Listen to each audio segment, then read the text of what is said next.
फूलों को इस तरह से तोड़ रहे हैं। सबको हमारी तरफ से शिवरात्रि की शुभकामनाएं। और आज हमारी तरफ से सबको, देशवासियों को हमारी तरफ से हेर मुबारक। ठीक पे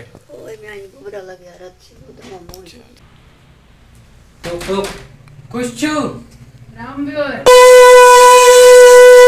जो है वो ओम बना रहे हैं और भैया कुछ इस प्रकार की लाइनें बना रहे हैं। सबसे बड़ा घट जो हमारा है, इसे हम कश्मीर में बोलते हैं नोट। कश्मीर माता पार्वती का स्वरूप बताया गया।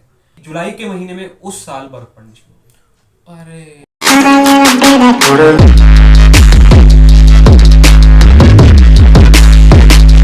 हेलो नमस्कार सत श्री अकाल दोस्तों, मैं हूं सुमित भट्ट और ये है एज यूजुअल सत्यम भट्ट। एज यूजुअल नहीं, मतलब हमारे ग्रेट सत्यम भट्ट। ये चलो ठीक है। तो आज का दिन बहुत स्पेशल है हमारे लिए, क्योंकि आज है शिवरात्रि। और आज के दिन हम भगवान शिव को अपने घर में लाते हैं और उनकी पूजा करते हैं। और कुछ इस तरह का इंतजाम होता है कि हम घटों को पूजते हैं, क्योंकि हमारी इस प्रकार की रीति है जो हम घटों को पूजने की।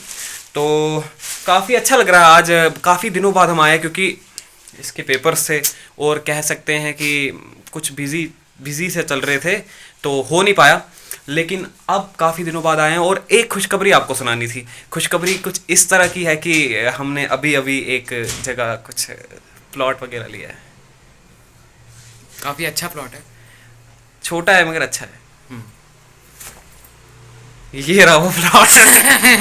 टकले मुर्गी चोर। कुछ इस तरह का इंतजाम है हमारा, जैसा कि आप देख सकते हैं।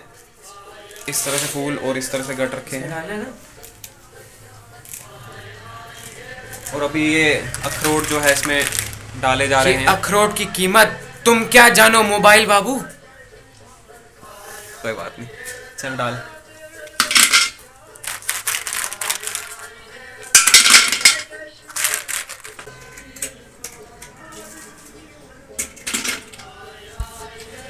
तो मम्मी और पापा कुछ फूलों को इस तरह से तोड़ रहे हैं। इसको हम कश्मीरी बोलते हैं पोश पुचनाउन। तो कुछ बोलना चाहेगी आज? हाँ, मैं बोलना चाहूंगी। क्या क्या बोलेगी? सब साइन तरफ साइनी हेरत मुबारक। अच्छा। इसका क्या मतलब है हिंदी में? सबको हमारी तरफ से शिवरात्रि की शुभकामनाएं। Very good. और पापा आप कुछ कहना चाहोगे?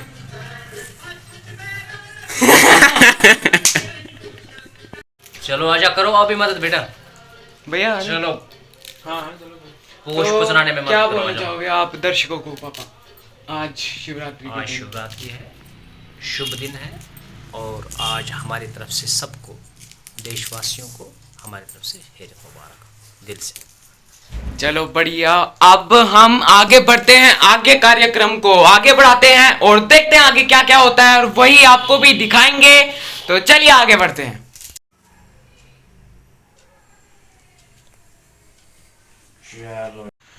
तो दोस्तों अभी हमारी दादी हमारे पास आई हैं वटुक महाराज को नमस्कार करने के लिए। तो मिलाता हूँ मैं आपको अपनी दादी से। बे छपारे बस ठीक बे वारे ठीक बे बे वटुकस करता है नमस्कार। वटुक महाराज करता है नमस्कार। शाब चलो ठीक।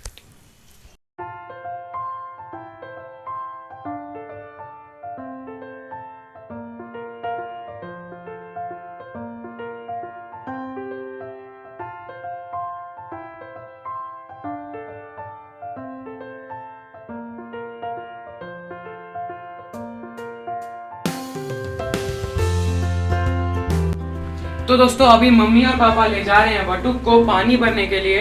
तो इसमें पानी भरना होता है और अभी हमने अखरोट डाल दिए हुए थे जो। तो मम्मी अब जा रहे हैं, पापा और मम्मी लेकर जाएंगे।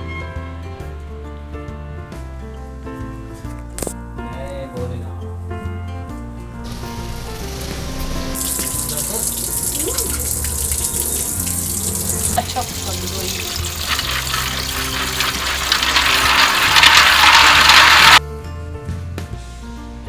जैसे कि आप देख रहे हैं, अभी अंदर आएंगे। कुछ रामब्योर क्या है? अन्न है, धन है, लक्ष्मी है, आयत बत है, सरस्वती है, ज्ञान है, बे उर्जू है। तो दोस्तों जैसे हमने वटुक को पानी से भरा था और हमने बाकियों को भी अब पानी से भर दिया हुआ है, तो अब मैं आपको दिखाता हूँ कि फाइनली तो पहुंचा नहीं, पर फिर भी अभी कैसा लग रहा है वहाँ पे हमारा, तो दिखाता हूँ।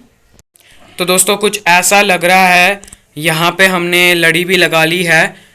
तो अब आप देखिए फूलों से भी थोड़ा अराउंड में हमने सर्कल जैसा बनाया हुआ है। तो देखिए आप कैसा लग रहा है, कमेंट करके बिल्कुल बताइएगा कि कैसा लग रहा है हमारा वटुक। और पापा अभी यहाँ पे मालाएं लगा रहे हैं, मम्मी अभी यहाँ पे सब्जियों का इंतज़ाम कर रही है, और भैया जो है हमारे वो टीका बना रहे हैं। तो सभी अपने अपने कामों में व्यस्त हैं और मैं भी बड़ा ही मुश्किल काम कर रहा हूँ। आप जैसा कि देख ही सकते हैं, इतना मुश्किल काम है कि बता नहीं सकता मैं। व्लॉगिंग करना काफ़ी मुश्किल काम है, काफ़ी मुश्किल काम, बहुत मुश्किल। तो पापा तैयारी फुल ऑन? ओ बिल्कुल तैयारी फुल। जाओ जाओ भैया।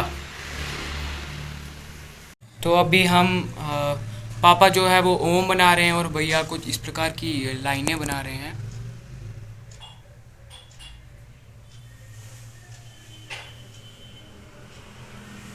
तो दोस्तों पूरे दिन के बाद अब जब हमारी तैयारियां लगभग कंप्लीट हो चुकी हैं, सब तैयारियां हो चुकी हैं, अब बस पूजा करने की देरी है। और पूजा होगी 6 बजे के बाद, अभी 5 बजे हैं।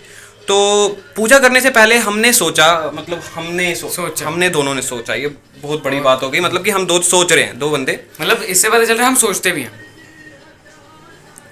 हाँ, तो सोच रहे हैं कि मतलब आपको थोड़ा बहुत बेसिक आइडिया दे दे कि कश्मीरी पंडित इस तरह से क्यों पूजा बनाते हैं, जबकि पूरे देश में जैसे पूजा की जाती है शिवरात्रि की, वो थोड़ी अलग होती है और हमारी थोड़ी अलग होती है। हम घटों को पूजते हैं, बाकी सब शिवलिंग पे दूध चढ़ा के या पूजा अर्चना करके शिवरात्रि मनाते हैं, और हम 3 दिन तक बनाते हैं और इस तरह से घटों को पूजते हैं। पूरी स्टोरी जो है वो ज़्यादा डिटेल में नहीं, लेकिन बेसिक आपको बता देंगे, ताकि मतलब थोड़ा बहुत ऐसे क्यूरियोसिटी होती है किसी को कि ऐसा क्यों होता है, तो उस वजह से आपको भी थोड़ी सी आपकी क्यूरियोसिटी कम होगी। तो बाकी जो हमारी पूजा करने का तरीका जो है, जिस तरह से हम पूजा करते हैं, वो नीलमत पुराण में दिया गया है, उस हिसाब से हम पूजा करते हैं। बाकी जो पूरे देश में वैदिक शास्त्र के हिसाब से पूजा होती है, हमारा नीलमत पुराण जो है कश्मीर में बाकी देश से थोड़ी सी अलग तरह से पूजा होती है कश्मीरी पंडितों की। तो बेसिक बता देते हैं कि मतलब किस गढ़ का क्या मतलब है, क्या सिग्निफाई करता है क्या चीज़। तो चलिए शुरू करते हैं।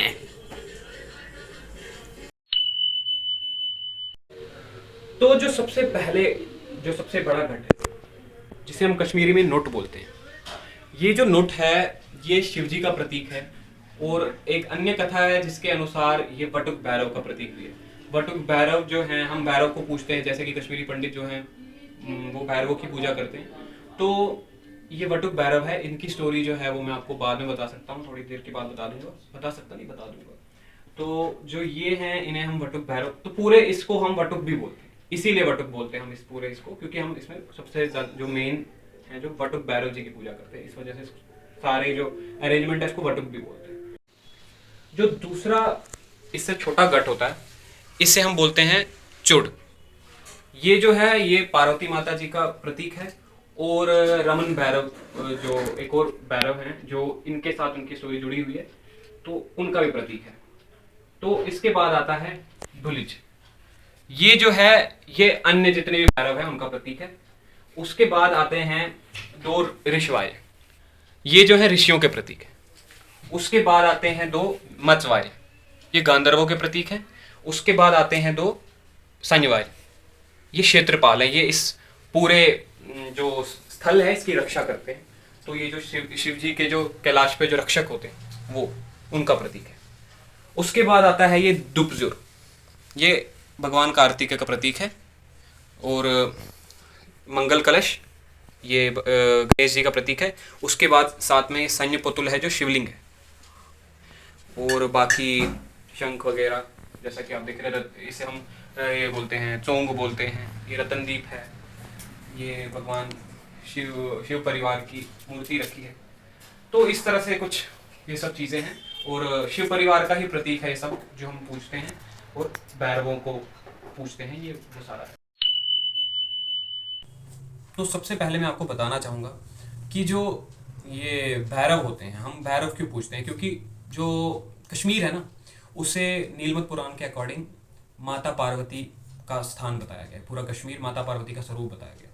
शारिका भगवती जो माता पार्वती का रूप है, तो उसका स्वरूप बताया गया है। इसके अकॉर्डिंग ही जो है जहाँ जहाँ माता पार्वती होंगी वहाँ वहाँ भैरव उनकी रक्षा के लिए होंगे। इस वजह से ही कश्मीर में अलग अलग जगह इष्ट भैरव स्थापित हैं, जिन्हें अपने अपने स्थान के लोग फिर उस हिसाब से पूछते हैं। तो भैया ये मेरे को समझ नहीं आता कि ये जो वटुक भैरव और रमन भैरव की स्टोरी है ये क्या है, जैसे आप अभी बोल रहे थे। बड़ा कुछ समझ नहीं आता तो जो वटुक भैरव और रमन भैरव है, उसकी क्या स्टोरी है। तो कुछ इस तरह हुआ था कि एक बार भगवान शिव अपनी तपस्या में लीन थे, तो उन्होंने ऐसे मतलब ध्यान किया, और ध्यान में उन्हें दिखा कि माता पार्वती जो है वो कुछ योगिनियों के साथ बैठी हुई थी, और योगिनियाँ जो हैं वो खाना बना रही थी मनुष्यों के लिए। तो जब वो खाना बना रही थी, तो जब भगवान शिव ने देखा, तो भगवान शिव ने एक भैरव का रूप धारण करके धरती पर आए।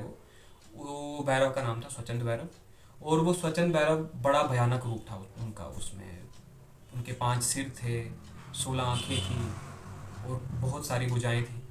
तो जब योगिनियाँ जो खाना बना रही थी, उन्होंने जब उनको देखा वहाँ पर, तो वो डर गई और वो वहाँ से भाग गई। तो इस चीज़ को देखकर जो माता पार्वती है वो बहुत क्रोधित हो गई, उन्हें उन पर बहुत क्रोध आया। तो उन क्रोध से भरी आंखों से जो उन्होंने एक गट पे नज़र डाली, जो पानी से भरा हुआ गट था, तो उसमें से वटुक भैरव की उत्पत्ति हुई। और वटुक भैरव ने बहुत प्रयास किया कि स्वचंद भैरव यहाँ से भाग जाए, पर वो नहीं हो पाया। उसके बाद माता पार्वती ने एक और गट पे नज़र डाली, वहाँ सत्वगुण से जो युक्त एक और भैरव प्रकट हुआ, रमन भैरव। तो उन्होंने भी कोशिश की, तब भी कुछ नहीं हुआ। फिर उसके बाद ऐसे ही कई गटों पे नज़र पड़ के तो बहुत सारे भैरव जो हैं वहाँ पर इकट्ठे उत्पत्ति हुई, बहुत सारे भैरवों की। सबके प्रयासों के बाद भी स्वचंद भैरव वहाँ से नहीं भागे। फिर अंत में जो स्वचंद भैरव थे वो अंतर्ध्यान हो गए, भगवान शिव वहाँ से अंतर्ध्यान हो गए।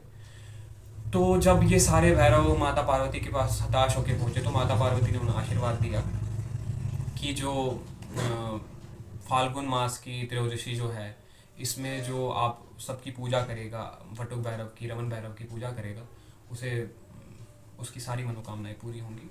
तो ये नीलमत पुराण के अकॉर्डिंग स्टोरी थी। इसीलिए हम तब जो कश्मीरी पंडित हैं तब से इनको भैरवों को इन घटों के उसमें, क्योंकि इनकी उत्पत्ति घटों से हुई है, तो घटों में पूछते हैं। तो ये स्टोरी थी छोटी मोटी।